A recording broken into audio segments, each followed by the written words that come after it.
Hi Bill, welcome to Florida. Thanks, it's great to be here. First, please say a prayer to protect us and all our viewers from any reaction we might have to the information we're about to hear and from any spiritual attack. Okay, sure. Abba Father, we come to you right now and we ask your protection over us and over anybody who might be watching this video. We pray that you would protect us from any kind of danger, any kind of attack. We pray also that the spirit of truth would prevail through all of this. We also ask that no one would be triggered by anything that is being said here, but rather that the spirit of peace would come through. And we just ask for all attacks of the enemy to be bound right now in the name of Yeshua HaMoshiach, Jesus Christ. And in his name we pray. Amen. Amen. Before we go into any detail, what's the chronological order of all the groups and practices you did? Well, basically, to start out with, I was raised Catholic, Catholic grade school, high school, the whole bit. Went to a Catholic college. While I was there, I was introduced to the occult and witchcraft by some of my professors and fellow students. I got into white witchcraft while I was in college, became a witch priest before I graduated. And then, once I was out in the world, I met my wife. We became a high priest and high priestess together and started covens up and down Lake Michigan and also in Iowa. Then we basically went on and got involved in ceremonial magic, and I got involved originally in Freemasonry, went through the degrees, became a Master Mason, and at that point, more or less at the same time, I also got involved with the Church of Satan for reasons that we'll probably explore later on. Then I got involved in higher levels of Masonry. It's called esoteric Masonry. And at that point, I had to sell my soul to the devil. Then finally, as we were kind of going down, circling the drain, so to speak, spiritually, because hardcore Satanism, black magic, and all of that, I was also, at a certain point, I had to go through an initiatory experience and become involved with vampirism. And then at that point, where I was really at the deepest, darkest part of my life, a lady had sent a check. I'd sent a check rather to Church of Satan, and the lady had sent the check back to me, canceled check. And apparently she was a Christian bank officer out there in San Francisco. But it's because she'd written on the check, "I'll be praying for you in the name of Jesus."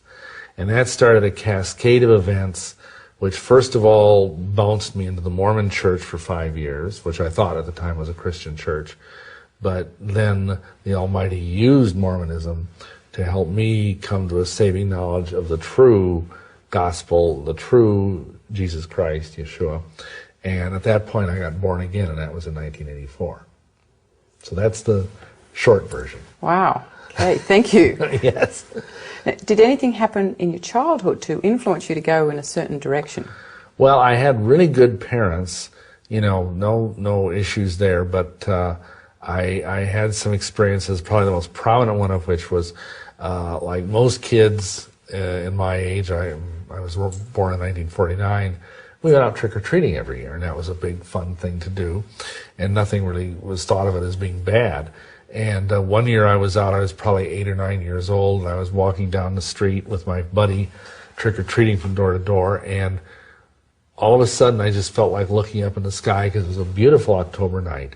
And as I looked up in the sky, it seemed like instead of the stars being there, the sky was utterly black, and gradually emerging from the blackness were these thousands of leathery creatures. It looked kind of like, if you've ever been inside of a cave that was full of bats, that's what it looked like. And all these things had little ruby red eyes just blazed out at me.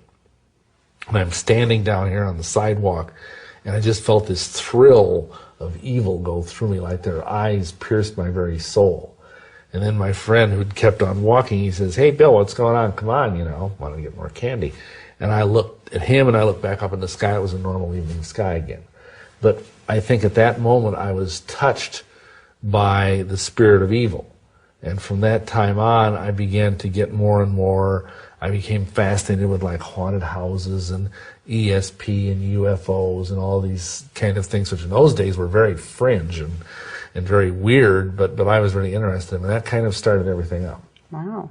Do you have any idea why you had that experience and lots of other people haven't had an experience like that? Well, I mean, I can only speculate, but I think part of it was, as I said, in those days, nobody really thought of it being an issue to go out and, you know, so to speak, celebrate an occult holiday like that. My parents didn't pray over me. They didn't, you know, say, oh, you know, bless you or anything. They just sent me out. And I think I was basically walking around in a basically spiritually naked state. You know, I had no protection. And I think there may have been things in my background or whatever that predisposed me to that, but I may have just been in the wrong place at the wrong time, you know. I see, thank you. And what happened when you were about 12 years old in the North Woods in Wisconsin? Well, every other summer, my folks like to go up to Rhinelander, Wisconsin, which is up in a beautiful area with lots of lakes and everything. And one night they'd gone somewhere and I was alone, and we had a cabin right down by this lake. And it was a beautiful night again, and I was just sitting out on the dock enjoying the night, and all of a sudden it was the strangest thing. First of all, I heard this wind, like a mighty wind, but the trees didn't move. And then that ceased. And then the trees started to move and sway back and forth pretty violently, but there was no wind. And the hair kind of stood up on the back of my neck at that point, because this is really strange. And all of a sudden I saw this blackness rise over the horizon. I could see all the way across the lake, and it was like this vast head came up that blotted out the stars. And it rose and rose, and finally I could see that it was a giant human body that literally bestrode the vault of the heavens. And everything stopped. I mean, all the night creatures stopped. I mean, you could hear no frogs, no crickets, no nothing. And I could see these legs go right over me. And then the other leg went, and for a moment you could not even see the stars in the sky. And then as soon as the second leg, so to speak, passed out of sight, and I kind of tried to watch, but there was a kind of a hillock behind me and trees, and so it was out of my sight. And at that moment, everything returned to normal, except my heart was just pounding, and I couldn't even imagine what I had seen. I was only 12 years old, and it was like this great, awesome, dark thing. Wow. Did you ever work out later what that was you saw? Well, yeah. After several years later, we learned that Wisconsin is sort of notable for having a lot of strange things going on, especially in the north half of the state. And there's what's called a great old one, who's called Ithaqua, or the Windwalker, the Wendigo. And I believe that I was blessed with having a visit from him that night. Wow. Did anything ever happen to you while you were a teenager to get you interested in the occult? Well, that probably was the big thing. As I said, I started getting intrigued by things like, you know, haunted houses, and when we'd go on vacation, trips around the country, I'd always think my dad take side trips to places where I knew there was a haunted house. And we had this one house in our community where it was the strangest thing. It was what we would call a poltergeist type thing. And one of the girls in our school lived there. And once in a while, these ghosts would have knife fights in the kitchen.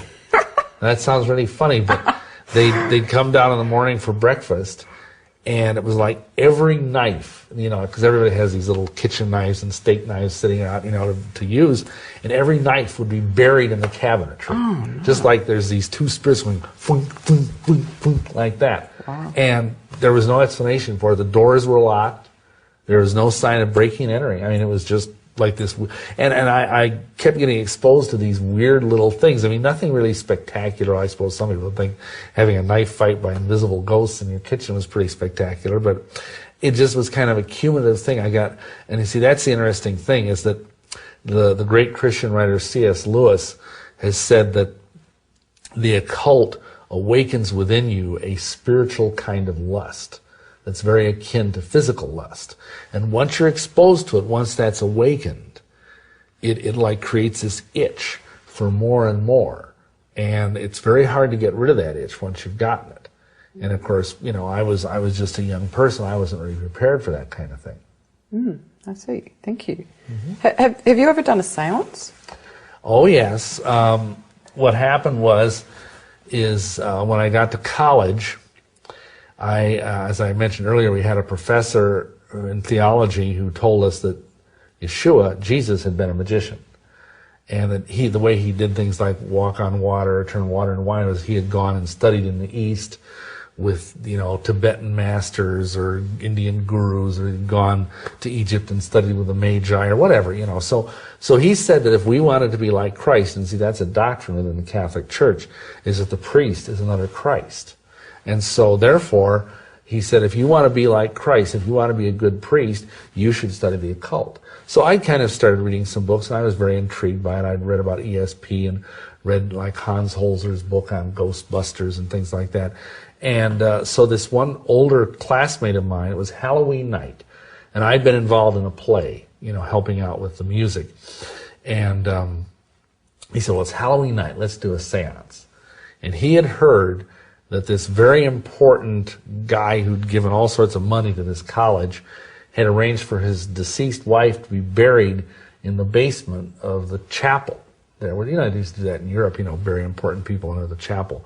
And I was music major, and so I was also working as a music librarian, so I had the keys to get in after hours.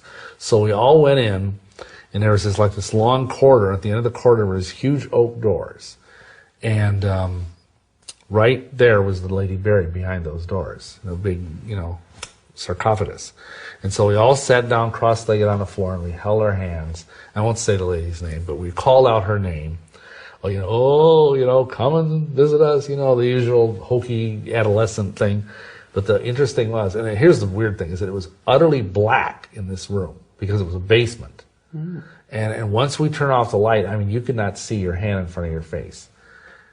And we were sitting along this wall in kind of an oval. None of us were near the doors to the tomb.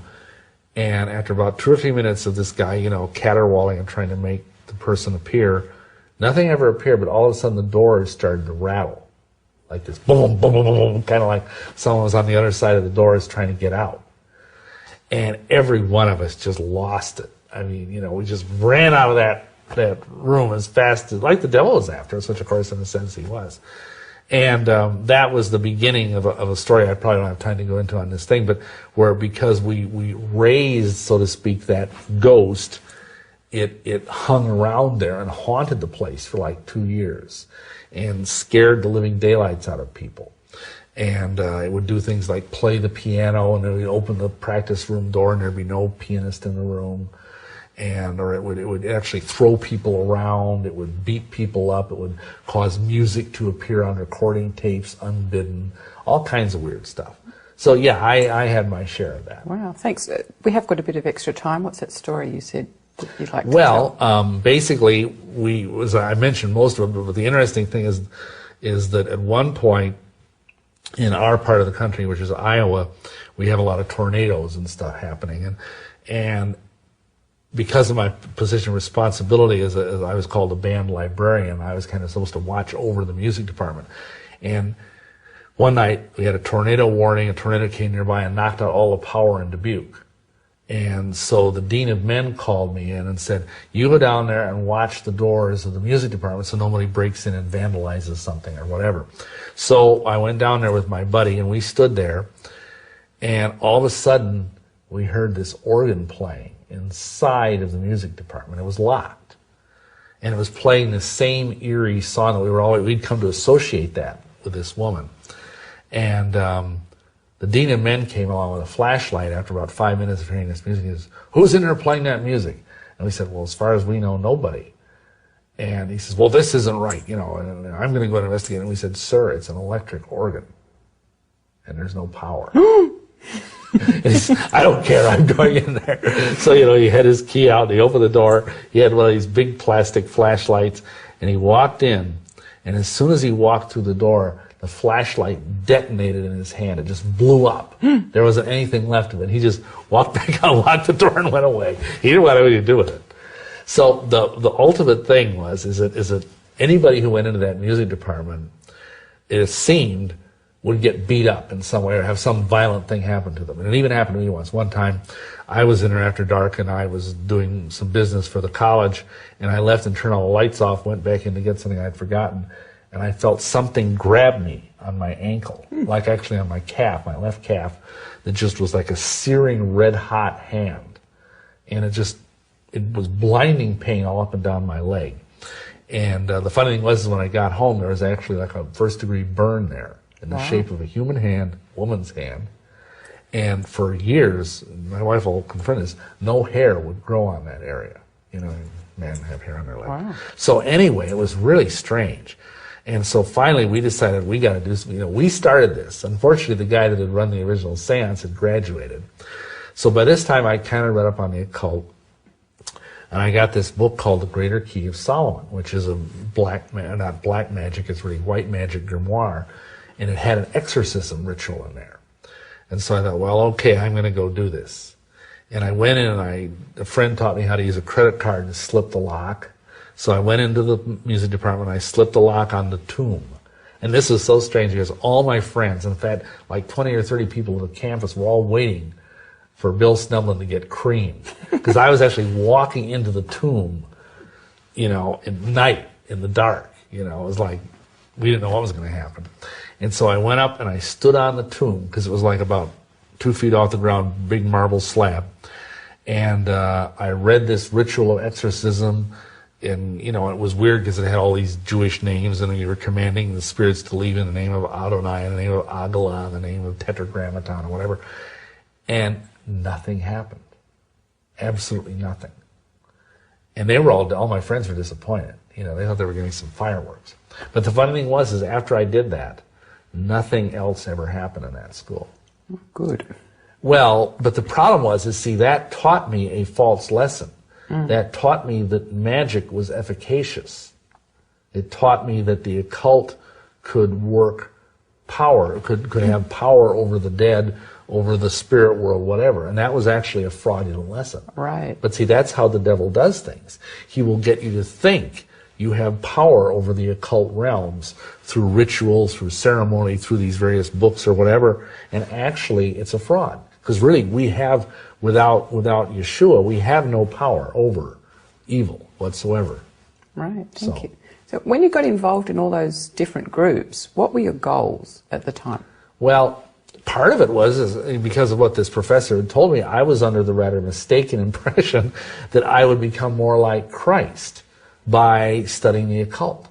And so at first, it was like a noble spiritual quest. And I began, primarily, I think my motivation was knowledge. The whole idea, and again, this goes back, the word occult means hidden. This is a term that's even used like in medicine. They say if you have blood in your stool, it can't be seen. It's called occult blood. Anything that's hidden is occult. So hidden knowledge is always seductive. Everybody wants to know the mystery, you know. And that was what partly I wanted. I knew there was more out there than met the eye in my kind of banal Catholic upbringing. And I wanted to know more about the spiritual realm. Okay. I wasn't really in it for power. That came later. I see. I was in it to get the higher wisdom, you know. Did you ultimately want to be good and help people? At that time, yes, very much so. I thought I was going to be a priest, and I was going to, you know, bless people and do all this stuff, and really, you know, for a large part of even in once I got into the full-blown occult/witchcraft part of my life, we were very altruistic. We were healers. We were working to help people. It was only toward the end that the corrupting influence of the occult started really kind of corroding my very soul. Okay, thank you. How many years were you involved in Wicca? Well, let me think. Probably around 16 years. Because I was first initiated in 68, and when I got born again and I left it was 1984, so I think that comes out to around 16 years. Okay. And how deep was your involvement with Wicca at that time?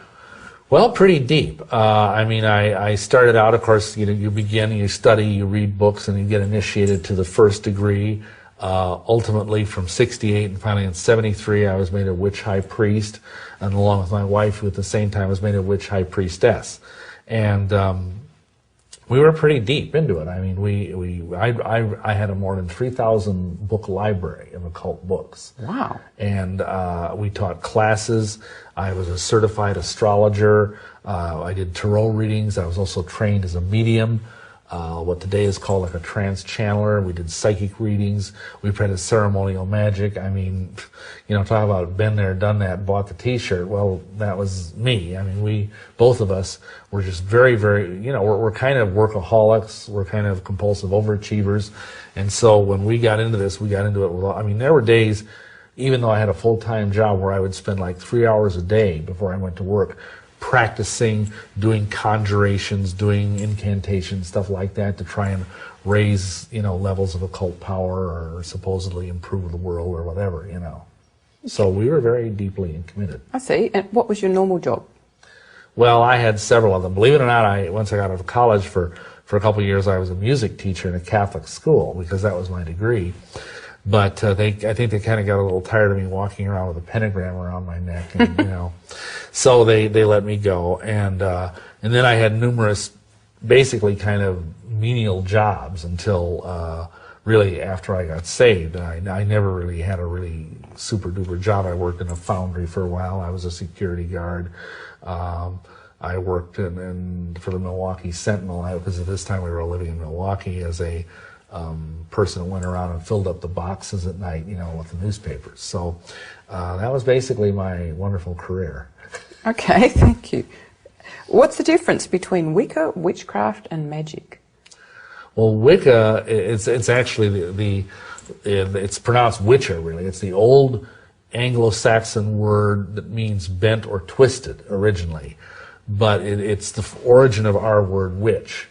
And so back in the 50s, when witches started coming out of the broom closet, pardon the pun, they started calling themselves Wiccans because it sounded better, than calling themselves witches, because witches had a really bad press back then. Everybody thought that witches were ugly old hags with green skin and warts and everything.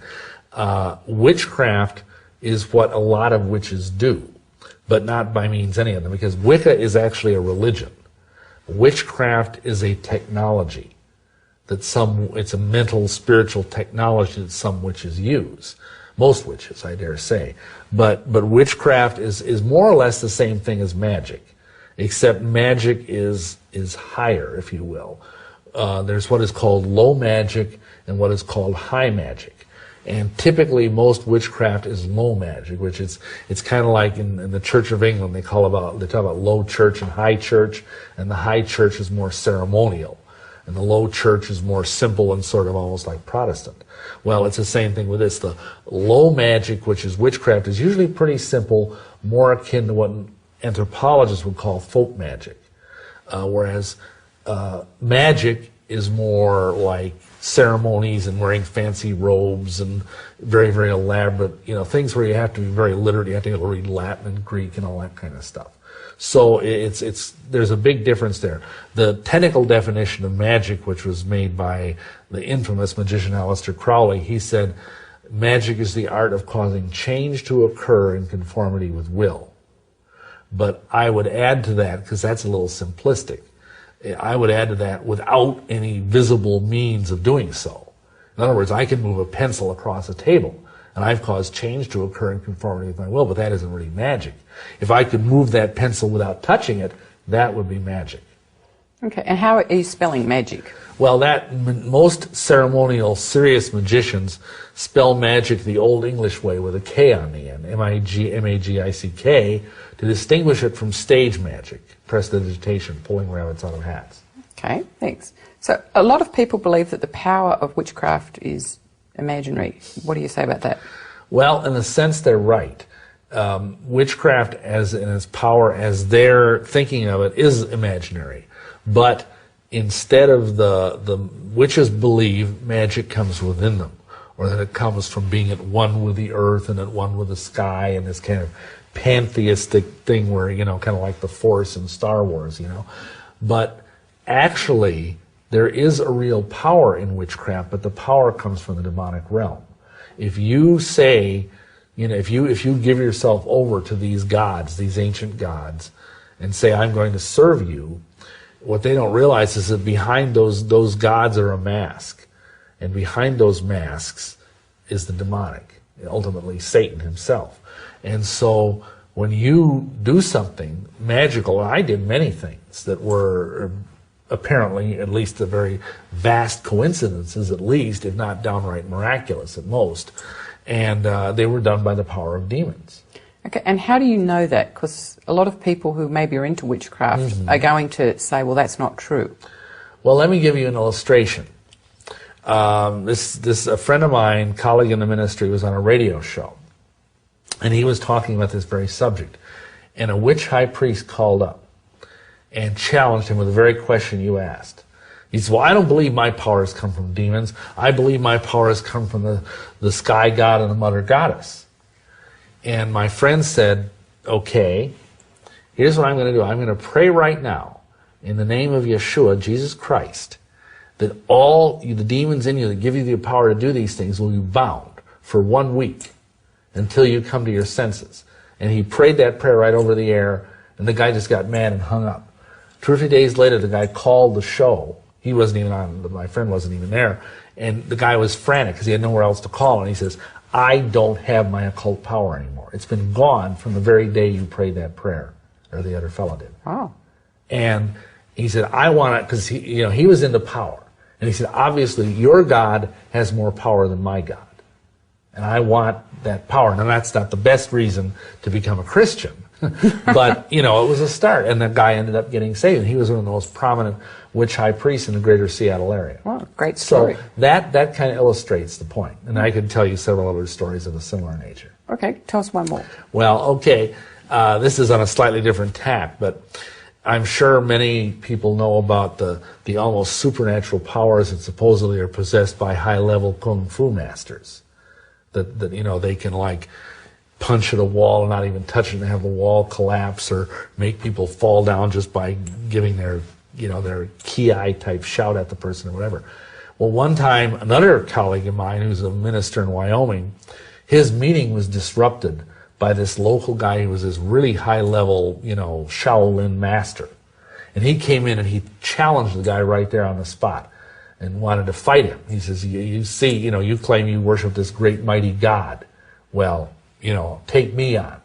So the guy just prayed in the name of Yeshua, and he said, you will not be able to move until I allow you to, by the power of the blood of Yeshua. And the guy fell flat on his face before the altar, just spread eagled, and it was like the gravity around him had become like the gravity of Jupiter.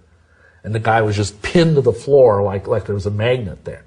And he laid there for like 10 minutes. Wow. And he finally started pleading with the guy to let him up. And, the guy was a nice guy, and he asked the Lord to let him up, and he was fine. And then he repented and went to the altar and got saved. So, again, that shows that what a lot of people think is power that comes from within, or power that comes from the universe, is actually occult power. Okay, great. Thank you for those stories. A lot of people think that witchcraft is very rare. What would you say about that from your own experience? Well, again, I would say to a degree that's true. There are a lot of witches, but most of those witches don't know what they're doing. They don't really have a lot of occult power. They're basically playing around. It's still dangerous because they've turned their back on the living, Elohim, the living God, and they're worshiping false gods. But even in my own life, as a witch, I had in 16 years of practicing the occult maybe a half dozen times in that life when I did something really astounding. There were a lot of times when we would do magic and nothing would happen. Quite a lot, in fact. But every now and then the devil would throw us a bone. And we remember years ago we had seen this movie, Little Big Man, with Dustin Hoffman. And there's this old Native American Indian chief in it. And he was supposed to go up on top of a mountain and die and do magic so he would die. And nothing happened. And he walked down the mountain and said, sometimes the magic works and sometimes it doesn't. And so that became kind of our tagline. Oh, well, sometimes the magic works, sometimes it doesn't. So it's not like there are all these witches running around doing all these wonderful, miraculous things. It's a comparative rarity. But there are literally tens of thousands of witches in America, probably hundreds of thousands by now. It was very rare when we got into it back in the late 60s. But now I mean, you can go to any occult bookstore or even any regular bookstore and find 25, 30 books on how to be a witch. Wow, thank you. Would you please share us the story about the man who got attacked by a demon in his garage when he tried to call him up? Well, this is ceremonial magic now, which is like high art, high church, high theater. But the idea is you lay down this special circle on the floor with chalk and sulfur and various other things, depending on what ritual you're doing. And then you stay in the circle as the magician, and you outside the circle, you set up this what's called a triangle of manifestation on the floor, and you call up some powerful demon spirit to come and serve you. And supposedly, as long as you're in this circle, he can't hurt you. That's the rules. And so this guy was calling up the demon, what the demon that Aleister Crowley called the mighty demon, Haranzan. This is one of the mightiest and most feared of all demons on earth. And he was calling this demon up, and it took like hours and hours. These incantations and vile-smelling incense was filling this garage, and he basically turned into his ceremonial temple. And, all of a sudden the demon started to manifest. And you could see this just awful-looking thing that is indescribable.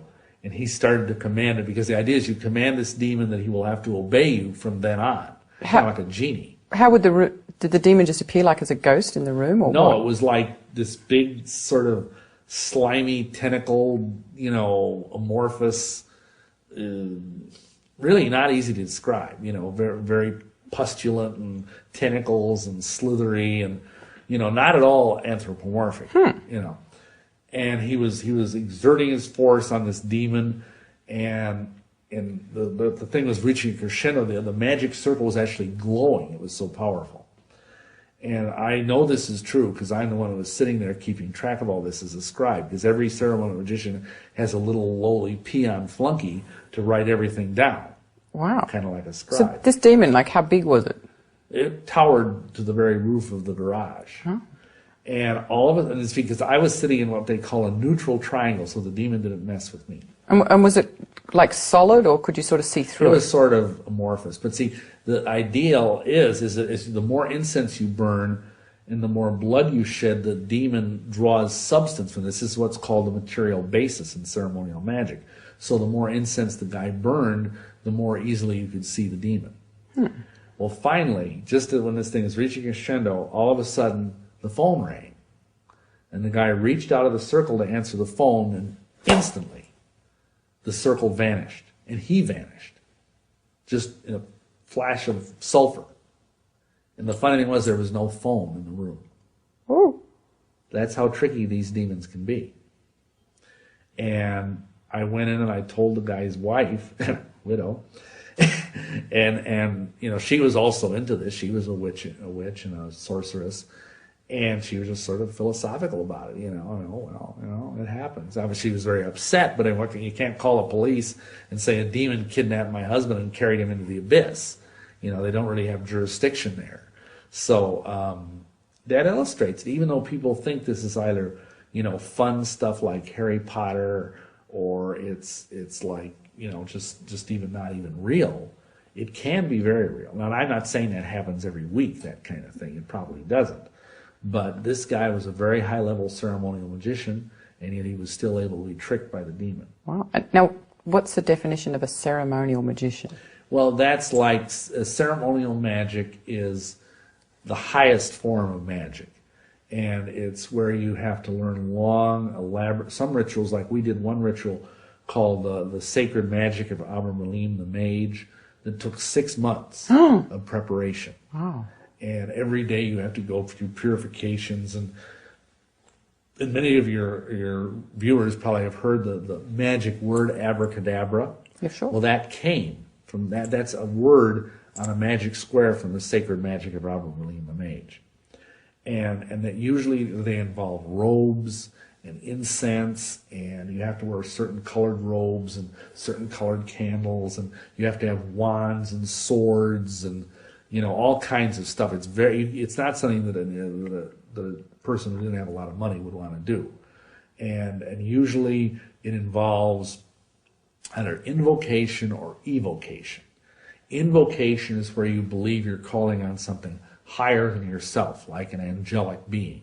These people believe that they can call upon angels and command them, which of course is, horsepucky. But that's what they believe. Now, an evocation is where they call on something that's lower than a human being, like a demon, an elemental, an elementary, or something like that, and command them to serve them. And like that particular book that I was talking about, it would have all these talismans that where you draw on parchment that would be like magic squares, except they'd have letters in them, and like a talisman to find treasure, or a talisman to have a woman fall in love with you, or a talisman to be able to fly through the air. And you would get conversation and knowledge with your HGA, your holy guardian angel. That was the ultimate goal of this.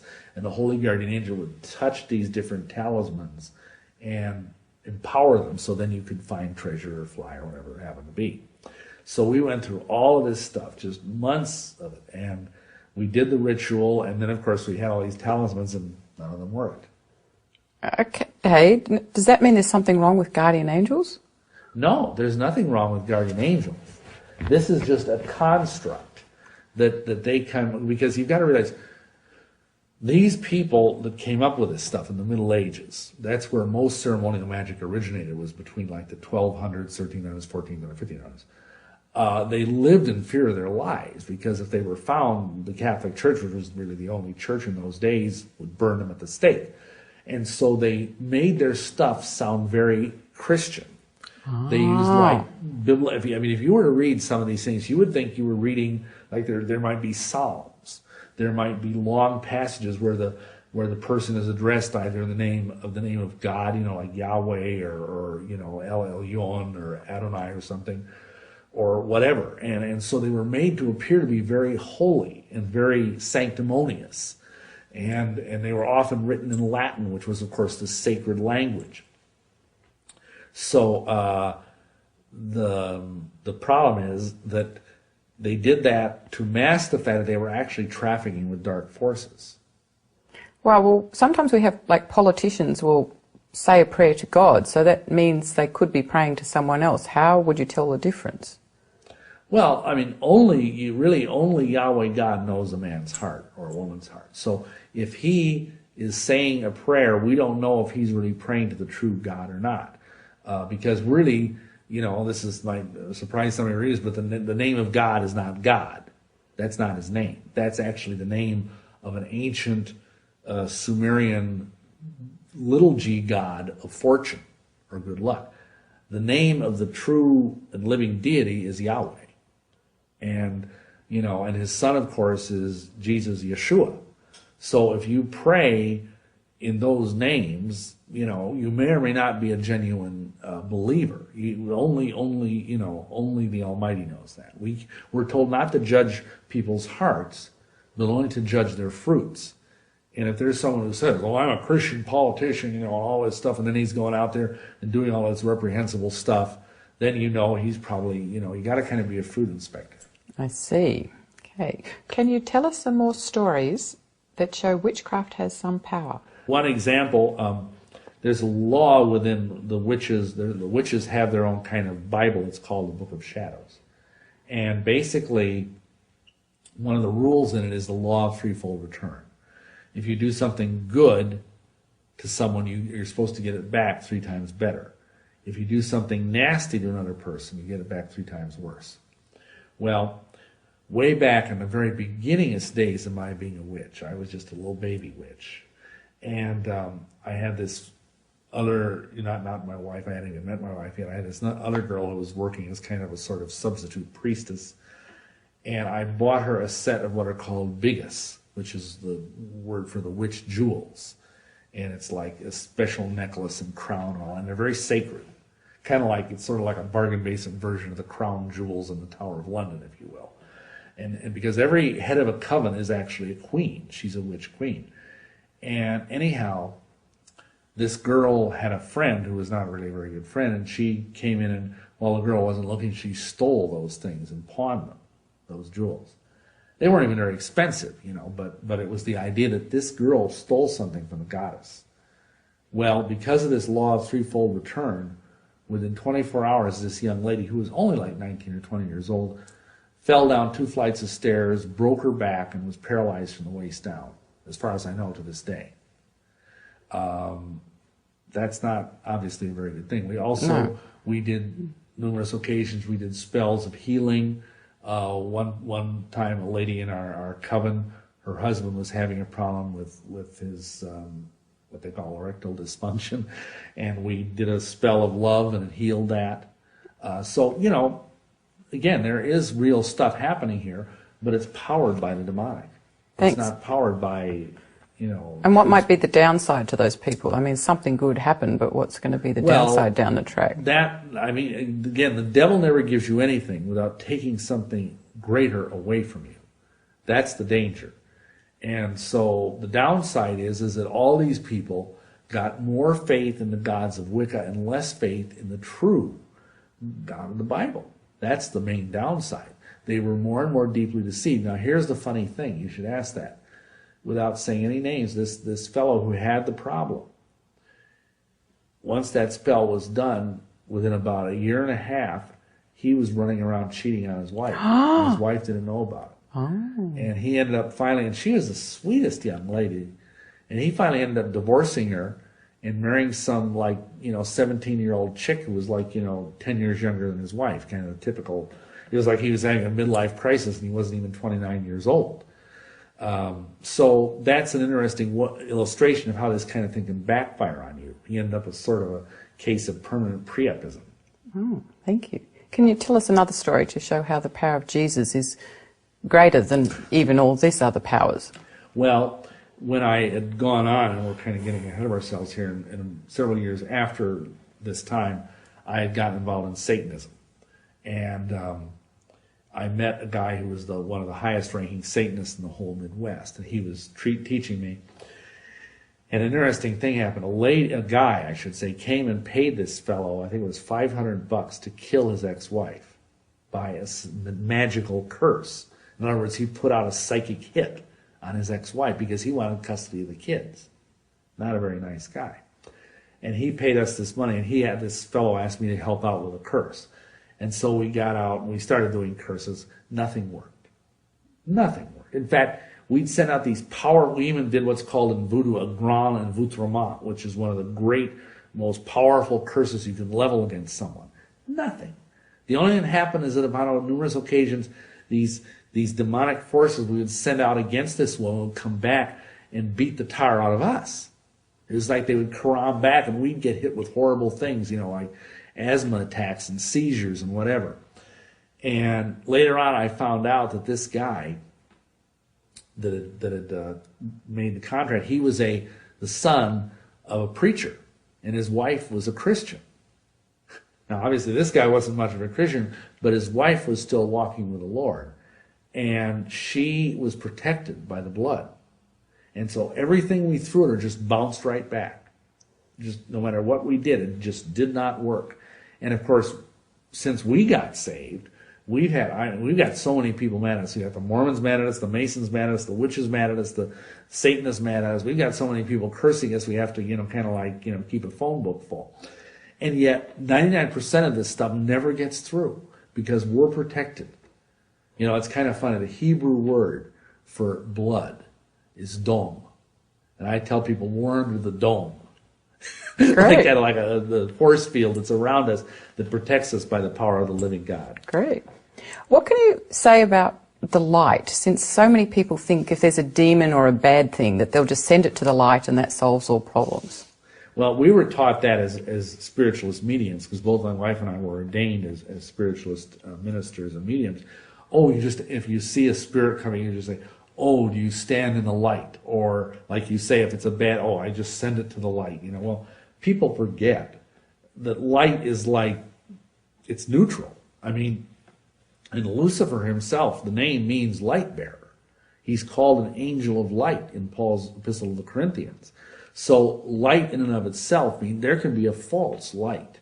And that's the problem. You know, when I know when I went through the Luciferian initiation, maybe we're getting ahead of ourselves here, but it was like this searing, blinding light came into my brain, just like someone pouring molten light, molten lava into my mind. And it blinded me. I mean, even though I had my eyes closed, the light was so bright, it was like the incandescent light of 1,000 suns. And that was my illumination. That was my enlightenment with the light of Lucifer. So I had all the light you could possibly want. I felt like my brain had a suntan by the time we were done. But I knew nothing. I was in spiritual darkness. So sometimes, you know, the illusion of light is actually the deepest sort of darkness. And it's much more efficacious to challenge an evil spirit in the name of Yeshua, Jesus Christ, and, you know, command it to obey and to ask, do you serve the living God, Yahweh Elohim, King of the universe? And, of course, they have to say, no, I don't. Okay. And then you just send them on their merry way. Do they have love in witchcraft? Pardon me? Love, is that... Oh, well, yes. I mean, witches are I mean, there's an old, like, wives' tale that says witches cannot love and they cannot cry. But that's not really true. Witches are just normal people. They're just as normal as Methodists and Baptists and Hare Krishnas and Buddhists, you know. So they can love. They may not be able to have the kind of unselfish agape love that Christians have, but they can love. I mean, I love my wife very deeply. I love her a bazillion times more now. But, you know, and I know many people who were, you know, very much in love. But I will also tell you this, Wicca is very hard on marriages. We performed quite a few hand fastings, which is the name for a witch wedding, and had many people who were married even before they joined our covens, and not one of those marriages survived except ours. All of the rest of the marriages ended in divorce, which is much higher than the national average. Right. You make the comment in one of your books that a lot of people go to Wicca because they're sick of organised religion. Does Wicca have any of the problems of organised religion? Well, of course it does, because anytime you have people, you have problems. I mean, like the old joke about, oh, I'm trying to find a perfect church, but if I found the perfect church and joined it, it wouldn't be perfect anymore because I'd be in it. You know, there's no such thing as a perfect anything. But the difference is that Wicca has only Wicca has only been around in any kind of organized way for less than a century. So it hasn't had as much time or as much power to mess up the way the Christian church has down through the centuries. But yeah, there was backbiting, there was fighting, there was guys cheating on their wives, and, you know, in fact, we had one guy who actually tried to shoot another guy in the coven because he found out the guy was cheating on his wife. I mean, they have all the same problems, but just on a smaller scale, because of course there aren't, like, you know, coven by law can only be 13 members. So you can't have like a church of 500 people, you can't have a coven of 500 people. But even in a microcosmic sense, there's still bickering and backbiting and betrayal and all the same problems. That's why many witches now are choosing to be what is called solitaires, which means they just practice entirely by themselves. And it's easy then because you have a church of one, you know, and obviously you can get along and do whatever you want. Right. But that doesn't really solve the problem. The person is still lost. They're still on their way to hell. So what's the history of Wicca? Because I imagine a lot of people think that it's an ancient religion. Well, that's how it's billed. They call it il vecchio religione, the old religion. But actually, even witches that are serious about their scholarship will admit that probably there was no such thing as the witch cult as it's now described prior to the early part of the 20th century. In fact, a lot of them will now say that probably Gerald Gardner, who was a retired British civil servant, who basically made witchcraft popular in the 1950s. See, in Britain, up until 1951, it was a crime to say you were a witch. It came under the heading of being a scam artist. And then they changed the law and they made it the Fraudulent Mediums Act. And so for the first time in the history of Britain, it was legal to say you were a witch. And so just a couple years after that, Gerald Gardner came along and wrote a book called High Magic's Aid, which was a fictional account of a witch coven in the New Forest region of England. And that was the beginning of the modern witch cult. And really, most serious witches will tell you, you can't really find any trace. Yeah, there were witches before the 1900s, but they weren't the kind of witches that these people want to be. They were basically, either they were casting spells and cursing people and doing all sorts of weird junk, or they were herbalists, which isn't, there's nothing wrong with being an herbalist, but, you know, they were just weird old women who lived off in the woods and gathered herbs and stuff. So really, even though the PR is that witchcraft is very ancient, it might be based on a few concepts that are ancient, but there's no direct lineage. Like, you know, the Catholic Church claims they have apostolic succession back to Peter. Well, there's no such thing as that in Wicca. Wicca is basically a made-up religion. It was made up out of whole cloth in the 30s and 40s. Has it got a connection to Druidism?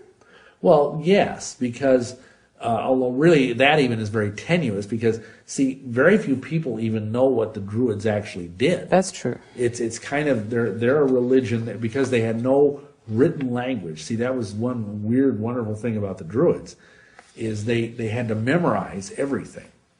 They had nothing was written down.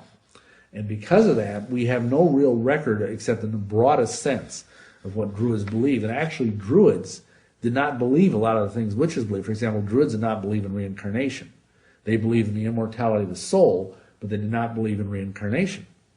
And a lot of the other, most witches believe in reincarnation. They believed in a trinity, and they did not believe in a goddess. A lot of people are astonished at Wow. that. So actually, while a lot of witches will claim, oh, we're descended from the Druids and blah, blah, blah, actually a lot of them, like even just in the last 20 or 30 years, they're coming up with a lot of new things they've uncovered, like burial mounds, and there's not a lot of evidence that the Druids had any kind of matriarchal goddess figures, except in the most rudimentary sense. Thank you. A lot of people think that Wicca and modern occultism, it's good to embrace your dark side. Do you think that's a good or bad idea? Well, I don't think it's a good idea, because, I mean, the Bible tells us that we all have a dark side. We all have a sin nature. But the problem is, we don't want to let that out.